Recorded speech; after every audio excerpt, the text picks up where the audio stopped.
Hey y'all, my name is Eli and I'm an animator from North Florida.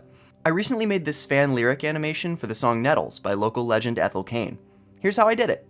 I was born and raised in Tallahassee, so when a song on the Billboard charts name-dropped Tennessee Street, I got to thinking. The world of this album is set in the early 90s, and the aesthetic is very different from the cartoony stuff I usually do, so why not challenge myself and try to make something that fits? I started by collecting a ton of historical inspo of Tallahassee and Perry in the 20th century from the online Florida archives. I had a lot of fun learning about where I grew up. Next, I had to board everything, so I drew this massive sketch in Procreate and animated it in ToonSquid to tighten up the timing. Now that I had the basic composition figured out, it was time to hop into Blender. I'm more used to working on cel-shaded projects, so I started the 3D portion by figuring out how to achieve the gritty look I wanted. The secret sauce turned out to be the Pencil Pro add-on, and I can't recommend it enough. The look of the 2D boards didn't jive with 3D perspective perfectly, so the composition in Blender is made up of 6 different layers that slide over and under each other. All of them had to be designed and arranged individually to achieve the look I wanted. First up was the plant layer. There's a massive paper mill in Taylor County that I thought of when I first heard the song, so I spent a lot of time recreating that and testing out different effects for the smoke. Next was the tree layer.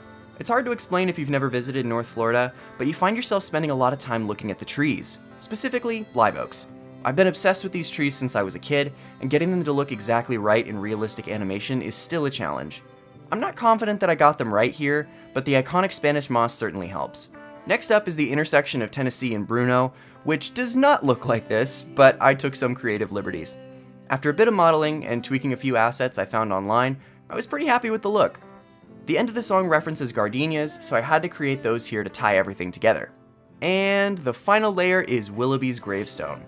I actually don't know where the current fan discourse is on whether Willoughby is alive or not, but for the purpose of this composition, we're gonna assume that tornado got him. Lots of changes were made throughout the process to get the timing right, but the lyrics were easily the trickiest part. After a short search for the right font, I added the Pencil Pro texture effect to the text objects and comped them in. But turns out if you put pencil on top of more pencil, you can't read the words, so I added these soft masks around each text box. And we're done! This was a fun new challenge to put together, and I had a lot of fun with it. Shout out Ethel Cain, shout out Blender, shout out to the Forgotten Coast of Florida, and let me know if you want to see more of these behind the scenes breakdowns.